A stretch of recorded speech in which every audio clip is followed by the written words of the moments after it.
اعوذ باللہ من الشیطان اللعین الرجیم بسم اللہ الرحمن الرحیم الحمدللہ ذی العز الشامخ المنیف ذی الجلال البازخ العظیم ذی الملک الفاخر القدیم مالک الاملاک مفلک الافلاک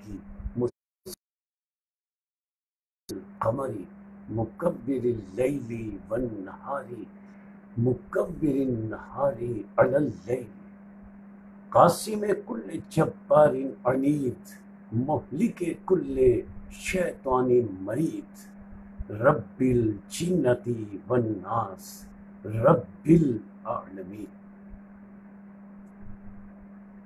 الصلاۃ والسلام علی النبی الامی العربی الہاشمی القرشی المکی المدنی الابتحی المطلبی ابی القاسم محمد اللہم صلی علی محمد و آل محمد الصلاۃ والسلام علی اہل بیتہ الطیبین الطاہرین المعصومین المظلومین المنتجبین المنتخبین المطہرین الذین اذہب اللہ عنہم الرجس وطہرہم تطہیرا اللہم صلی علی محمد وآل محمد اما بعد فقد قال الحکیم فی محکم کلامہ المتین وخطابہ المبین هو اصدق الصادقین وقوله الحق لأنه معلن الحق بالحق بسم اللہ الرحمن الرحیم قد جاءکم من اللہ نور و کتاب مبین صلی علی محمد و آل محمد قرآن مجید کا 5واں سورہ سورہ مبارکہ مائدہ اس کی 15ویں آیت باقی ہدایہ جسے گفتگو کے آغاز میں تلاوت کرنے کا شرف حاصل کیا گیا۔ آیت کے آغاز میں اللہ نے فرمایا قد جاءکم، یعنی آیت کے آغاز میں اللہ نے لفظ قد رکھا، اور یہ عربی قاعدہ ہے کہ اگر کسی عربی جملے سے پہلے لفظ قد آ جائے تو اس کا مقصد یہ ہوتا ہے کہ اس لفظ قد کے بعد جملے میں جو بات کی جا رہی ہے وہ انتہائی لائق توجہ ہے۔ تو اس قد کے معنی قد تاکید، مؤکدہ۔ اب جس جملے کے آغاز میں لفظ قد آ جائے وہاں بہت زیادہ توجہ دلانی مقصود ہوتی ہے۔ اب آپ سمجھیں کہ اس آیت میں اللہ لفظ قد ابتدا میں رکھ کر توجہ دلا رہا ہے، اور توجہ دلاتے ہوئے ارشاد فرماتا ہے جاءکم، اے لوگو تمہارے پاس آئیں، تمہاری ہدایت کے لیے دو چیزیں۔ قد جاءکم، تمہارے پاس آئیں، تمہاری ہدایت کے لیے دو چیزیں، من اللہ، یہ ہدایتیں اللہ کی جانب سے آئیں، نور و کتاب مبین، ایک ہدایت نور ہے اور دوسری ہدایت قرآن مجید ہے۔ اللہ نے ارشاد فرمایا کہ تمہارے پاس آئیں، یہاں کم کا لفظ آیا کہ تمہارے پاس آئیں دو ہدایتیں، اگر ان دو سے ہدایت حاصل نہیں کرو گے تو تم آخرت میں کامیاب نہیں ہو سکتے، جنت میں نہیں جا سکتے، جہنم سے نہیں بچ سکتے۔ اور یہ فرمایا کم کے معنی تم سب کے لیے، لیکن یہ عام لفظ کم نہیں ہے جو ہم آپس میں استعمال کرتے ہیں، بلکہ یہ کم قرآن کا لفظ کم ہے، اور قرآن مجید کا ایک ایک لفظ قیامت تک کے لیے ہے۔ تو کم کا مطلب صرف یہ نہیں کہ جو رسول کے زمانے میں لوگ موجود تھے ان سے اللہ خطاب کر رہا ہے کہ تمہارے لیے یہ دو ہدایتیں آئیں، بلکہ اس کم کا مقصد یہ ہے کہ قیامت تک جو لوگ آئیں گے، کم قیامت تک جو لوگ آئیں گے، اے قیامت ہو، تمہارے لیے ہم نے دو ہدایتیں بھیجی ہیں، ایک نور ہدایت اور ایک قرآن مجید۔ یعنی قرآن اور نور ہدایت، جب یہ دو ہدایتیں اللہ تعالیٰ نے بھیجی اور قیامت تک کے لوگوں کے لیے بھیجی، قیامت تک جب تک ایک فرد بھی زندہ ہے یہ دونوں ہدایتیں موجود ہونی چاہیے۔ سب متفق ہیں کہ ان دو ہدایتوں میں سے جو قرآن مجید ہے، اللہ نے اس کے لیے فرمایا اِنَّا نَحْنُ نَزَّلْنَا الذِّكْرَ وَإِنَّا لَهُ لَحَافِظُونَ، کہ ہم نے قرآن نازل کیا ہے اور ہم اس قرآن کی حفاظت کی قیامت تک ضمانت لیتے ہیں۔ سب متفق ہیں کہ قیامت تک قرآن ہدایت کے لیے موجود ہے۔ جب قرآن قیامت تک ہدایت کے لیے موجود ہے تو یہ کیسے ممکن ہے کہ یہ جو دوسری ہدایت جسے نور کہا اللہ نے، وہ ہدایت قیامت تک کے لیے کیوں؟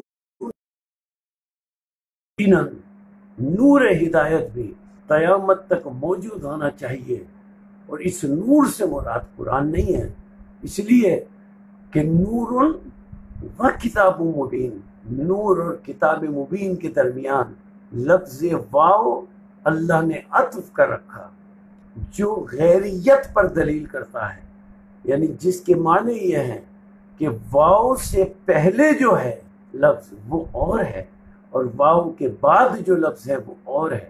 معلوم ہوا قرآن مجید اور ہے، اور یہ نور ہدایت جو عطف کے واو سے پہلے ہے یہ اور ہے۔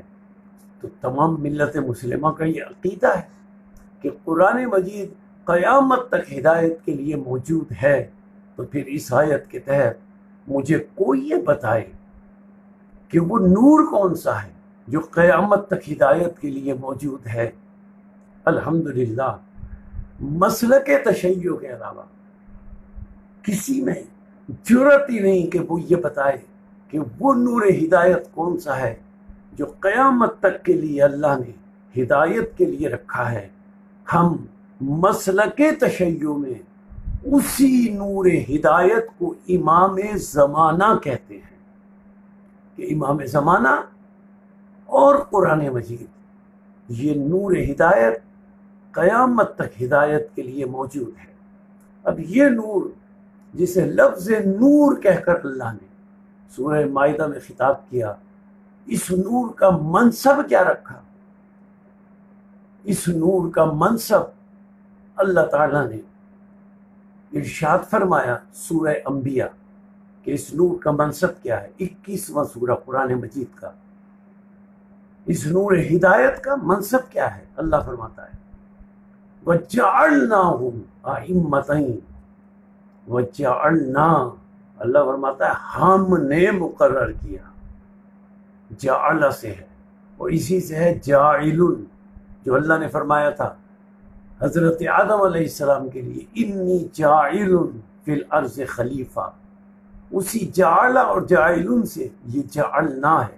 اللہ نے بتایا کہ زمین پر خلیفہ مقرر کرنے والا جاعل میں اللہ ہوں، اور یہاں فرمایا وَجَعَلْنَاهُمْ، ہو نہیں ہے، ہما نہیں ہے، ہم ہے، ہم کے معنی جمع، ہو ہوتا جعلنا کے بعد تو ایک مراد ہوتا، ہما ہوتا تو دو مراد ہوتے، لیکن یہاں ہم مراد ہے، ہم کے معنی جمع، تو ترجمہ یہ ہوا وَجَعَلْنَاهُمْ أَئِمَّةً، ہم کچھ جمع ہستیوں کو، ہم نے، اللہ فرماتا ہے ہم نے کچھ جمع ہستیوں کو امام مقرر کیا، جعلنا ہم نے مقرر کیا، وہاں فرمایا جاعل ہم نے خلیفہ بنایا، یہاں فرمایا کچھ جمع ہستیوں کو ہم نے امام مقرر کیا۔ یعنی قرآن کی ان دو آیتوں سے یہ بات طے ہو گئی کہ خلیفہ مقرر کرنا ہو یا امام مقرر کرنا ہو، تو یہ مقرر کرنا اور امام اور خلیفہ بنانا کسی بشر کو اس کی اجازت نہیں دی گئی کہ وہ جسے چاہے خلیفہ بنا لے، جسے چاہے امام بنا لے۔ اللہ فرماتا ہے خلیفہ بنانے کا اقتدار بھی میرا ہے، امام بنانے کا اختیار بھی میرا ہے۔ لیکن یا اللہ تو نے اس آیت میں یہ بتایا کہ ہم نے کچھ جمع ہستیوں کو امام مقرر کیا، یا اللہ آیت میں یہ بھی بتا دے کہ یہ جمع ہستیاں کون ہیں تاکہ ہم پہچان سکیں۔ تو نام تو لیتا نہیں ہے، لیکن ایسی کوئی پہچان بتا دے کہ ہمیں پتہ لگ سکے کہ جنہیں تو نے امام بنایا ہے ان میں یہ پہچان ہے، تاکہ ہم ان کے دامن سے تمسک اختیار کر سکیں، اور تمسک اختیار کر کے ہم آخرت میں فلاح اور کامیابی حاصل کر سکیں۔ تو اللہ نے علامات اور پہچان بتانی شروع کی ان ائمہ کی۔ پہلی پہچان یہ بتائی وَجَعَلْنَاهُمْ أَئِمَّةً، ہم نے جنہیں امام بنایا ان کی پہلی پہچان یہ ہے یہدون بِأَمْرِنَا، ان کی دیکھو پہلی پہچان یہ ہے وہ اپنی مرضی اور خواہش سے ہدایت نہیں کرتے، بِأَمْرِنَا وہ ہمارے امر سے ہدایت کرتے ہیں، اللہ کے امر سے ہدایت کرتے ہیں۔ معلوم ہوا جو اللہ کے امر سے ہدایت کرے اسے اللہ نے مقرر کیا، اور جو اللہ کے امر سے ہدایت کرے اسی کو اولی الامر کہتے ہیں۔ معلوم ہوا اللہ نے اولی الامر کو ہدایت کے لیے قیامت تک مقرر کر دیا، یعنی آج بھی ایک اولی الامر ہے، قیامت تک بھی ایک اولی الامر ہے جو ہدایت کا فریضہ انجام دے رہا ہے۔ یا اللہ اور پہچان کیا ہے؟ آیت پڑھی سنو، جنہیں ہم نے امام بنایا وَأَوْحَيْنَا إِلَيْهِمْ بِالْخَيْرَاتِ، ہم نے ان کی طرف تمام نیک کاموں کی وحی کر دی، وَإِقَامَ الصَّلَاةِ، اور ہم نے جنہیں امام بنایا ہم نے ان کی طرف نماز کے قیام کی وحی کر دی، وَإِيتَاءَ الزَّكَاةِ، اور جنہیں ہم نے امام بنایا ہم نے ان کی طرف زکوٰۃ کی ادائیگی کی وحی کر دی۔ یا اللہ اب تک سمجھ میں نہیں آیا، کوئی واضح پہچان بتا دے۔ تو اب اللہ نے آیت کے آخر میں واضح پہچان بتائی کہ ہم نے کنہیں امام بنایا ہے۔ آیت کے آخری جز میں ارشاد فرمایا اوحینا الیہم فعل الخیرات واقام الصلاۃ وایتاء الزکوٰۃ، آخر میں فرمائی پہچان لو وہ کون ہے، وَكَانُوا لَنَا عَابِدِينَ، سنو جنہیں ہم نے امام بنایا ہے یہ وہ نہیں ہیں جو دنیا میں آ کر عبادتیں سیکھتے ہیں، کانوا لنا عابدین، سنو جنہیں ہم نے امام بنایا وہ ہمارے بہت پہلے سے عبادت گزار بندے ہیں۔ وہ عبادت گزار بندے کون ہیں؟ رسول سے پوچھا گیا یا رسول اللہ آپ کیا کرتے تھے؟ حضرت آدم کی خلقت سے پہلے موجود تھے تو آپ کیا کرتے تھے؟ تو رسول نے واحد کا صیغہ استعمال نہیں کیا بلکہ رسول نے جمع کا صیغہ استعمال کیا، اور رسول نے بتایا کہ سنو سجدنا وسجدت الملائکہ، ورنہ یہ ہوتا کہ صرف میں رسول، سجدنا جمع، رسول نے فرمایا سنو سجدنا وسجدت الملائکہ، سنو آدم سے قبل ہم محمد و آل محمد کے سجدوں کو دیکھ کر فرشتوں نے سجدے کرنا سیکھے۔ معلوم ہوا یہ پہلے کے عبادت گزار ہیں۔ اب اگر اور دلیل طلب ہے اور اگر کوئی دلیل چاہتا ہے اور قرآن کی آیت موجود ہے کہ یہ کون ہے. عبادتیں ممکن نہیں ہیں جب تک علم اور معرفت نہ ہو. صرف یہ دیکھ لیں، یہ عبادت کرتے تھے حضرت آدم علیہ السلام سے قبل. انہوں نے یہاں آ کر کسی سے عبادتیں نہیں سیکھی. یہ عبادت کر ہی نہیں سکتے جب تک علم اور معرفت ان کے پاس نہ ہو. معلوم ہوا کہ ان کے پاس علم اور معرفت تھا، یہاں دنیا میں آ کر انہوں نے کسی سے علم حاصل نہیں کیا. معلوم ہوا وہ امام نہیں ہو سکتا جو دنیا میں آ کر کسی کے سامنے زانو تلمس طے کرے اور دنیا میں کسی سے آ کر علم حاصل کرے. اس لیے کہ اللہ تعالیٰ نے سورہ نحل میں فرمایا ہے وَاللَّهُ أَخْرَجَكُم مِّن بُطُونِ أُمَّهَاتِكُمْ لَا تَعْلَمُونَ شَيْئًا. اے لوگو، جب تم پیدا ہوئے تمہارے پاس علم نہیں تھا. کیسے علم آیا؟ وَجَعَلَ لَكُمُ السَّمْعَ وَالْأَبْصَارَ وَالْأَفْئِدَةَ. اللہ نے تمہیں بصارت کی قوت عطا کی، اللہ نے تمہیں سماعت کی قوت عطا کی، اللہ نے تمہیں بولنے کی قوت عطا کی. تم سمجھ رہے ہو اللہ نے یہ تمہیں کیوں عطا کیا؟ اللہ نے آیت میں ارشاد فرمایا لعلکم تشکرون، تاکہ تم بصارت، سماعت اور دل اور دماغ کی قوتوں کو بروئے کار لا کر اللہ کی بارگاہ میں شکر ادا کر سکو. معلوم ہوا عام انسان دنیا میں پیدا ہونے کے بعد شعور کی منزل میں قدم رکھنے کے بعد علم حاصل کرتا ہے. جب پیدا ہوتا ہے تو وہ صاحب علم نہیں ہوتا، اور ہمیں وہ تلاش کرنے ہیں جو حضرت آدم سے قبل صاحب علم تھے اور جب اس دنیا میں پیدا ہوئے انہوں نے کسی سے علم حاصل نہیں کیا. وہ علم لدنی کے مالک تھے. عام انسان تو امام ہو ہی نہیں سکتا. اب امام وہ ہو سکتا ہے کہ جس نے دنیا میں آنے کے بعد رسول کے ہاتھوں پر اپنے صاحب علم ہونے کی اس طرح دلیل دی کہ رسول کے ہاتھوں پر بلند ہو کر دنیا میں آتے ہی حضرت علی نے رسول سے مخاطب ہو کر کہا یا رسول اللہ، توریت پڑھوں، انجیل پڑھوں، زبور پڑھوں، وہ قرآن پڑھوں جو قرآن ابھی نازل نہیں ہوا؟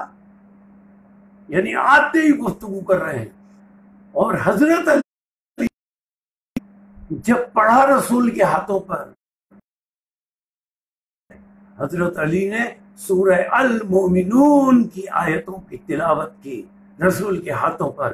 قد افلح المومنون، کہ جو مومن ہے وہ کامیاب ہو گئے. میں مولا علی کی خدمت میں عرض کروں، مولا قرآن کے 30 سپارے ہیں، 114 سورے ہیں، کوئی اور سورہ، کوئی اور آیت ایسی ہوتی جن کی آپ تلاوت فرما دیتے، یا آپ نے سورہ المومنون ہی کی آیات کا انتخاب کیوں کیا دنیا میں آنے کے بعد تلاوت کرنے کا؟ تو علی جواب دیں گے سورہ المومنون کی دنیا میں آنے کے بعد وہی تلاوت کرے گا نا جو امیر المومنین ہو. معلوم ہوا کہ حضرت علی نے یہ ثابت کیا کہ میں امیر المومنین ہوں، اور امیر المومنین واحد خطاب ہے ہمارے تمام ائمہ معصومین میں صرف اور صرف حضرت علی علیہ السلام کا. لیکن میں ایک بات عرض کر دوں تاکہ مسلک تشیع کا عقیدہ واضح ہو جائے. حضرت علی جو قرآن کی تلاوت کر رہے ہیں رسول کے ہاتھوں پر، حضرت علی نے رسول کے ہاتھوں پر تلاوت کی قرآن مجید کی. ہم نے علی سے پوچھا مولا آپ نے تلاوت کی؟ تو علی نے فرمایا ہاں میں نے تلاوت کی. تو مولا ہم نے پوچھا ذرا اپنا تعارف تو کرائیں، آپ کون ہیں؟ تو حضرت علی نے اپنا تعارف کرایا، انا عبد من عبید محمد المصطفیٰ. اور یہ شیعت کا عقیدہ ہے. سب سن لیں کہ مسلک تشیع کا یہ عقیدہ ہے جو حضرت علی نے بتایا. حضرت علی نے فرمایا میں خاتم النبیین کا ایک غلام ہوں. اب سوچنے والی بات یہ ہے کہ حضرت علی جو غلام ہیں خاتم النبیین کے، وہ تو دنیا میں آتے ہی قرآن پڑھ رہے ہیں، اور خاتم النبیین جو علی کے آقا اور مولا ہیں، انہوں نے آ کر دنیا میں قرآن نہیں پڑھا۔ تو اس کا سیدھا سا جواب یہ ہے کہ اگر خاتم النبیین دنیا میں آتے ہی قرآن پڑھتے تو تصدیق کون کرتا کہ یہ خاتم النبیین کیا پڑھ رہے ہیں؟ اللہ نے سورہ طٰہٰ میں بتایا، 20واں سورہ، کہ میرا یہ رسول قرآن پڑھ سکتا ہے۔ اللہ فرماتا ہے رسول سے خطاب کر کے، لا تعجل بالقرآن من قبل ان یقضى الیک وحیہ۔ اللہ فرماتا ہے اے میرے رسول، جب تک جبریل تمہیں وحی نہ پہنچا دیں قرآن کو آگے نہ پڑھا کرو۔ یعنی جب جبریل وحی لاتے تھے اور قرآن سناتے تھے، رسول اور آگے سے پڑھنے لگتے تھے۔ معلوم ہوا رسول بھی قرآن پڑھ سکتے ہیں، یہ سورہ طٰہٰ نے بتایا۔ تو یہ نور وہ نور ہے جو وہاں سے علم لدنی کا مالک ہے۔ اب اس نور کے لیے اللہ نے سورہ صف میں فرمایا، 61واں سورہ ہے، یریدون لیطفئوا نور اللہ بافواہہم واللہ متم نورہ ولو کرہ الکافرون۔ اللہ فرماتا ہے یریدون، کچھ لوگ یہ ارادہ رکھتے ہیں کہ اللہ کے نور کو اپنی پھونکوں سے بجھا دیں۔ اللہ نے مثال بھی کیا دی؟ پھونکوں سے بجھا دیں۔ پھونکوں سے کیسے بجھایا جا سکتا ہے کہ اللہ کے نور کو ٹمٹماتا ہوا چراغ سمجھ لیا ہے جو تمہاری پھونکوں سے بجھ جائے گا؟ اللہ فرماتا ہے یہ تمہارا ارادہ ہے۔ اللہ فرماتا ہے میرا ارادہ یہ ہے، واللہ متم نورہ، میں اپنے نور کو قیامت تک مکمل کر کے رہوں گا، ولو کرہ الکافرون، چاہے ان کافروں کو برا ہی کیوں نہ لگے۔ یعنی اللہ نے یہ بتایا کہ میرا نور قیامت تک مکمل ہوگا، چاہے کافروں کو برا کیوں نہ لگے۔ یا اللہ یہاں کافروں کا ذکر کیوں کر دیا؟ تو اللہ فرمائے گا ہاں، جو میرے نور کو بجھانے کی کوشش کرے دنیا کی نظر میں، چاہے وہ مومن ہو، چاہے وہ امیر المومنین ہو، لیکن اللہ کی نظر میں ولو کرہ الکافرون، وہ کافر ہے۔ اور اس بات کی تائید سورہ مائدہ کی دوسری آیت سے بھی ہوتی ہے۔ اللہ نے فرمایا یا ایھا الرسول بلغ ما انزل الیک من ربک وَإِن لَّمْ تَفْعَلْ فَمَا بَلَّغْتَ رِسَالَتَهُ وَاللَّهُ يَعْصِمُكَ مِنَ النَّاسِ إِنَّ اللَّهَ لَا يَهْدِي الْقَوْمَ الْكَافِرِينَ۔ یہاں بھی اللہ نے فرمایا آیت غدیر میں کہ اللہ کافروں کو ہدایت نہیں کرتا۔ یا اللہ غدیر میں تو فرما رہا ہے کافروں کو ہدایت نہیں کرتا، اگر تو مکے میں فرماتا تو ہم سمجھ جاتے مکے میں کافر تھے، مدینے میں یہ آیت نازل کرتا تو ہم سمجھ جاتے کہ ہم مدینے میں کافر تھے۔ یا اللہ غدیر میں، میدان غدیر میں، جہاں سب حاجی ہیں، سب نمازی ہیں، تو فرما رہا ہے کہ اللہ کافروں کو ہدایت نہیں کرتا۔ تو اللہ فرمائے گا ہاں میں یہی بتانا چاہتا ہوں کہ دیکھو کافر کون ہے، رسول کی بات سنو۔ رسول نے کہا، فرمایا ان اللہ مولایا، اللہ میرا مولا ہے۔ پھر مجمع سے مخاطب ہو کر رسول نے فرمایا وَأَنَا مَوْلَاكُمْ، اور میں تم سب کا مولا ہوں۔ وَمَنْ كُنْتُ مَوْلَاهُ فَهَذَا عَلِيٌّ مولا، اور جس کا میں رسول مولا ہوں اس کا یہ علی مولا ہے۔ یعنی اللہ نے یہ بتایا کہ لفظ مولا جو ہے وہ اللہ کا عین ذات ہے، یعنی اللہ کہہ لو یا مولا کہہ لو۔ تو اللہ نے مولا کے منکر اور مولائیت کے منکر کو ان دو مقامات پر، اور بھی بہت سے مقامات ہیں، خاص طور سے ان دو مقامات پر اللہ نے مولا اور مولائیت کے منکر کو کافر قرار دیا۔ تو عزیزان محترم، یہ نور ہدایت کے لیے آیا، اور جس نے اس سے ہدایت حاصل کی۔ اب گفتگو کے اختتامی مرحلے میں یہ بات عرض کر دوں کہ یہ ہستیاں کون ہیں۔ اب ان کا پہچان تو اللہ نے بتا دی کہ یہ وہ ہستیاں ہیں۔ اب مجھے ایک آیت پڑھوں اس سے ان کی پہچان واضح ہو جائے کہ یہ کون ہے۔ لیکن یہ آیت پڑھنے سے پہلے ذرا سی معمولی سی مختصر سی تشریح، اور وہ تشریح یہ ہے کہ اصول کافی میں یہ موجود ہے کہ جب آخرت میں حشر کے میدان میں حساب کتاب ہو جائے گا تو حساب کتاب کے بعد جب جنت والے جنت کی طرف جانے کی تیاری کریں گے تو اللہ انہیں آواز آئے گی، رک جاؤ، ٹھہر جاؤ۔ وہ رک جائیں گے۔ جب وہ رکیں گے تو ان جنت والوں کے تمام کے سامنے کچھ ہستیوں کو کھڑا کیا جائے گا، اور وہ ہستیاں کون ہوں گی؟ محمد و آل محمد علیہ الصلاۃ والسلام، یعنی وہ نور محمد و آل محمد علیہ الصلاۃ والسلام ہوگا۔ اب قرآن میں آیت آئی، اب سنیں، سورہ آراف، قرآن مجید کا 7واں سورہ۔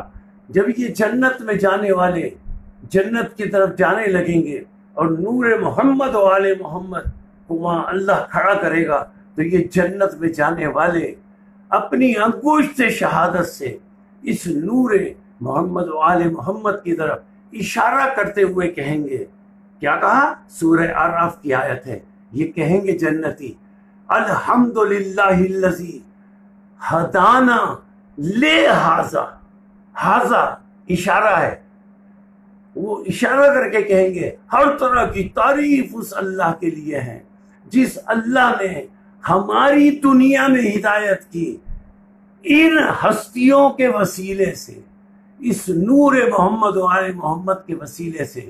اگر ان سے ہم ہدایت حاصل نہ کرتے تو ہمیں جنت نہ ملتی۔ ایک لفظ کیا آیا؟ حاذا، اشارہ کریں گے، حاذا کس کی طرف؟ حاذا کے معنی یہ، اس طرف، نور محمد و آل محمد کی طرف۔ اب ایک دوسری آیت بس اور سن لیں، سورہ فرقان، قرآن مجید کا 25واں سورہ۔ یہ تو جنت میں جانے والے تھے نا، جن کا سورہ اعراف میں ذکر ہوا۔ اب جو جہنم میں جائیں گے ان کا ذکر کیا سورہ فرقان 25واں سورہ۔ جب وہ جہنم میں جانے لگیں گے تو رسول اکرم اللہ کی بارگاہ میں کہیں گے، یہ حاذا کا لفظ ذہن میں رکھیں، جنت والے حاذا کی طرف اشارہ کریں گے۔ اب رسول جہنمیوں کو جب جہنم میں جاتا ہوا دیکھیں گے تو رسول اکرم اللہ کی بارگاہ میں ایک جملہ کہیں گے جو سورہ فرقان میں آیا۔ اللہ کی بارگاہ میں خاتم النبیین کہیں گے، خاتم النبیین عرض کریں گے، یا رب ان قومی اتخذوا ھذا القرآن مہجورا، یا اللہ یہ جو جہنم میں جا رہے ہیں ان کا قصور یہ ہے کہ انہوں نے میرے بعد ھذا القرآن، اس قرآن کو چھوڑ دیا تھا۔ اب مجھے کوئی بتائے کیا وہاں کوئی قرآن مجید کا نسخہ رکھا ہوگا؟ نہیں۔ مفسرین اس مقام پر کہتے ہیں کہ رسول علی کی طرف اشارہ کر کے کہیں گے کہ میرے بعد یا اللہ انہوں نے علی کو چھوڑ دیا تھا، آل محمد کو چھوڑ دیا تھا، اور کیا کہیں گے؟ ھذا القرآن، اس قرآن کو۔ وہاں سورہ اعراف میں ہی فرمایا ھذا، اگر ھذا کے دامن کو تھام لو تو جنت مل جائے گی، اگر ھذا کو چھوڑ دو تو پھر جہنم میں جانا پڑے گا۔ جب یہ ھذا اتنا زیادہ اہم ہے تو یا اللہ اس ھذا کا تو نے تعارف کرایا؟ تو رسول فرمائیں گے تعارف کرایا تو تھا، اب کام تمہارا تھا عمل کرنے کا۔ جو ھذا کا دامن پکڑیں گے جنت میں جائیں گے، جو ھذا کو چھوڑ دیں گے رسول کے بعد جہنم میں جائیں گے۔ یا رسول اللہ یہ ھذا کون ہے؟ تو رسول نے فرمایا من کنت مولا فھذا علی مولا۔ رسول نے ھذا کا تعارف غدیر میں کرا کر بتا دیا کہ دیکھو یہ وہ ھذا ہے کہ اس کے دامن کو تھام لو تو تمہیں ہدایت نصیب ہو جائے گی اور تم جنت میں چلے جاؤ گے۔ لیکن لوگوں نے ہدایت حاصل کرنے کے بجائے کیا کیا؟ 19ویں رمضان، فجر کا وقت، حضرت علی پہلی رکعت کے پہلے سجدے میں ہے۔ کیا شان ہے مولا کائنات کی! پورے عالمین میں جب بھی کوئی دنیا سے گیا، آپ تاریخ پڑھ لیں، کچھ لوگ دنیا سے جاتے وقت یہ کہتے تھے کاش میں پتھر ہوتا، انسان نہ ہوتا، تاکہ حشر میں حساب کتاب سے بچ جاتا۔ کاش میں درخت ہوتا، مجھ سے حساب کتاب نہ ہوتا، میں حشر کے میدان میں حساب کتاب سے بچ جاتا۔ یہ کتنے اقوال آپ کو تاریخ میں نظر آئیں گے، سارے نقل نہیں کر رہا، لیکن ایک واحد ذات حضرت علی علیہ السلام مولا کائنات کی ہے، جو دنیا سے جاتے وقت جو جملہ ان کی زبان اقدس سے جاری ہوتا ہے تو پورے عالمین میں دنیا سے جاتے وقت کسی کی زبان سے جاری نہیں ہوا۔ فجر کی نماز ہے، 19 رمضان کی صبح ہے، سحر کا وقت ہے، مولا علی پہلے سجدے میں ہیں، پہلی رکعت کے، لعین ابن ملجم، اللہ اس پر لعنت کرے، زہر میں بجھی ہوئی تلوار سے سجدے کے عالم میں جب حضرت علی تھے، ان کے سر اقدس پہ زہر میں بجھی ہوئی تلوار سے وار کیا، ایک مرتبہ سر شکافتہ ہوا، اور واحد علی کی ذات ہے جن کی زبان اقدس پر ضربت کے بعد یہ جملہ آیا، فزت برب الکعبہ، رب کعبہ کی قسم علی کامیاب ہو گیا، اور کسی میں جرأت نہیں یہ جملہ کہتا۔ عزادارو، بس یہ جملہ کہنا تھا کہ زمین اور آسمان کے درمیان ایک آواز بلند ہونے لگی، بڑی دردناک آواز تھی، الا قتل علی المرتضی، الا قتل سید الاوصیاء، الا قتل ابن عم محمد المصطفیٰ۔ جیسے ہی آواز بلند ہوئی، کوفے کے لوگ گروہ در گروہ مسجد کوفہ کی طرف آئے، آ کر لوگوں نے دیکھا حضرت علی علیہ السلام کا زخمی سر امام حسن علیہ السلام کے زانو اقدس پر ہے۔ حضرت علی پر غش کی کیفیت طاری ہے۔ جب امام حسن نے اپنے بابا کو غش کی اس مظلومیت کے عالم میں دیکھا تو امام حسن کی آنکھوں سے آنسو جاری ہوئے، وہ آنسو حضرت علی کے چہرے اقدس پر پڑے۔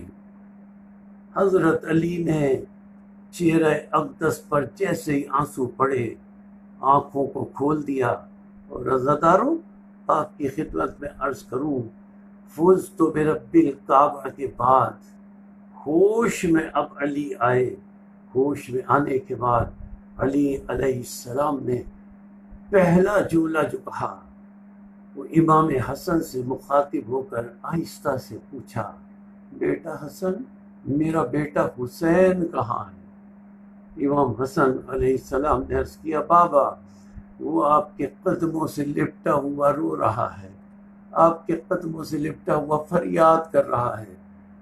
حضرت علی نے فرمایا، بیٹا حسن جاؤ، اسے قدموں سے ہٹا کر میرے سرہانے لے کر آؤ۔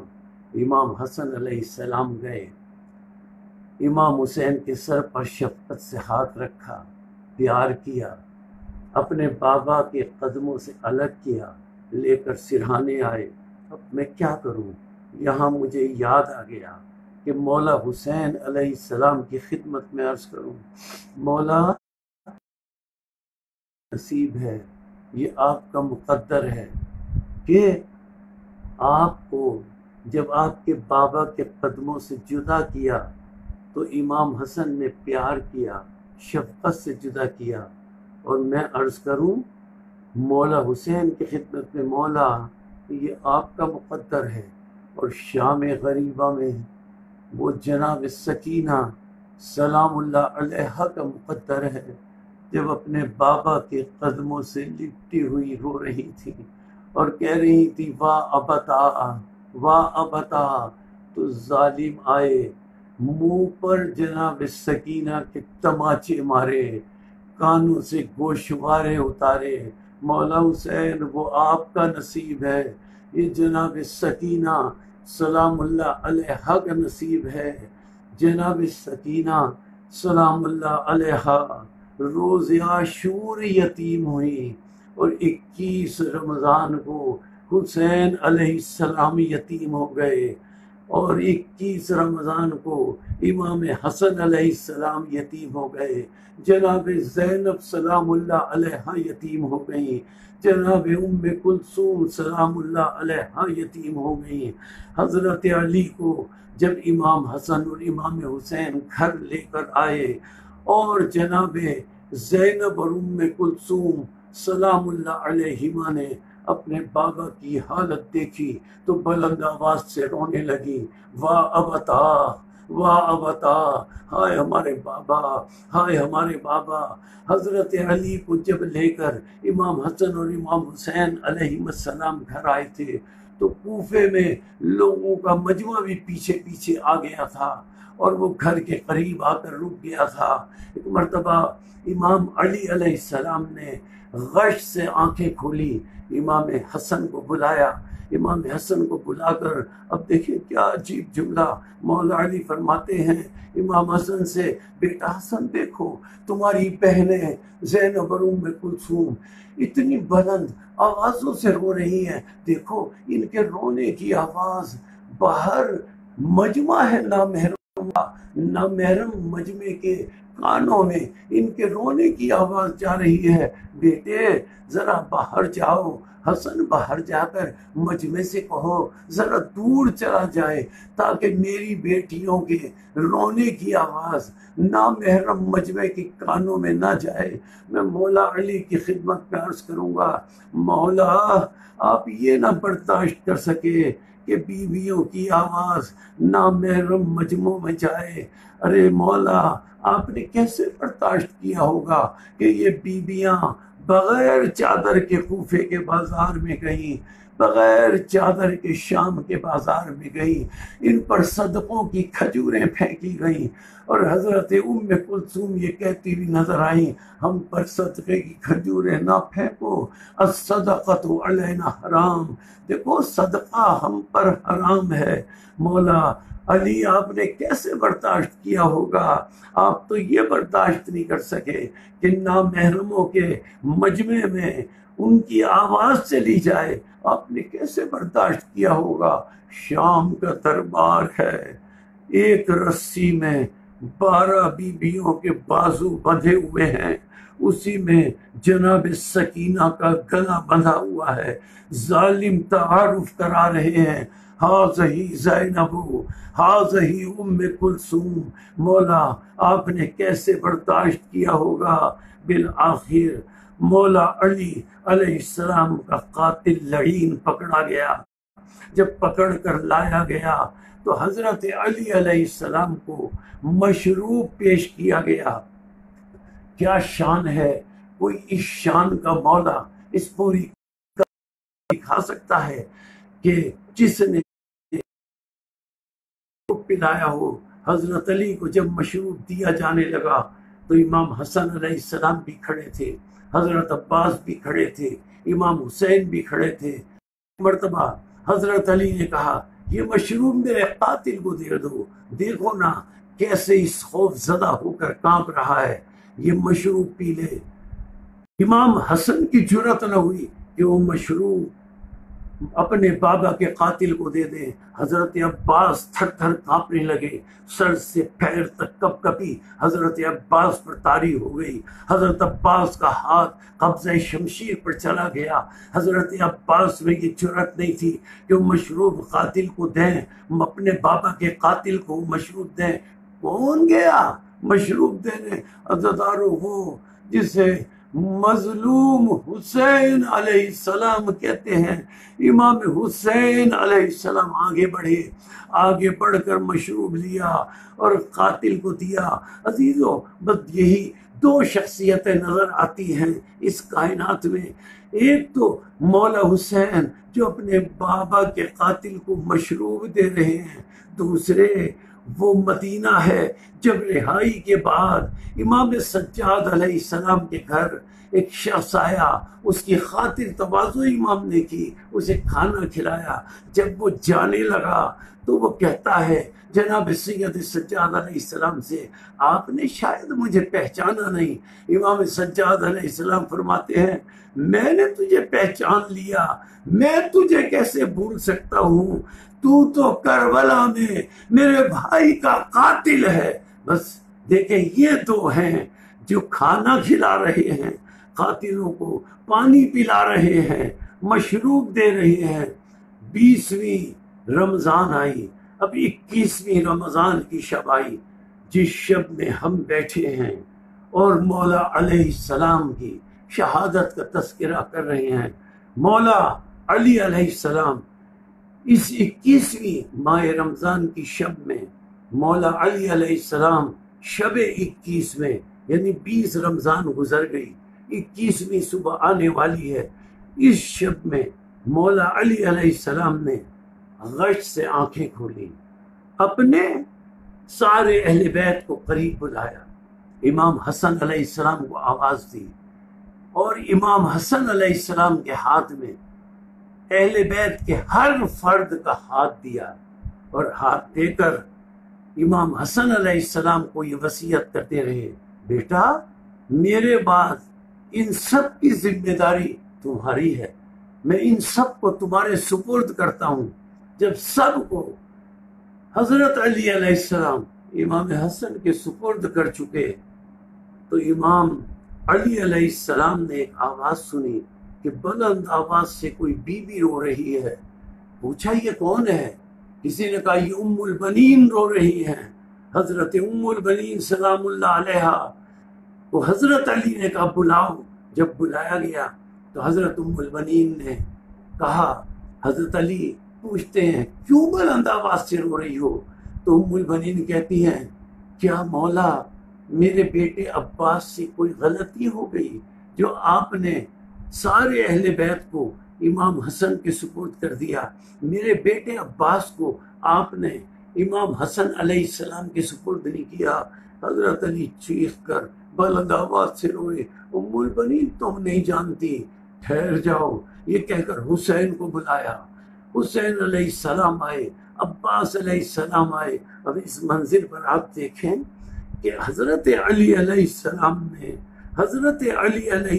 نے حضرت عباس کا ہاتھ امام حسین کے ہاتھ میں نہیں دیا، حضرت عباس کو امام حسین کے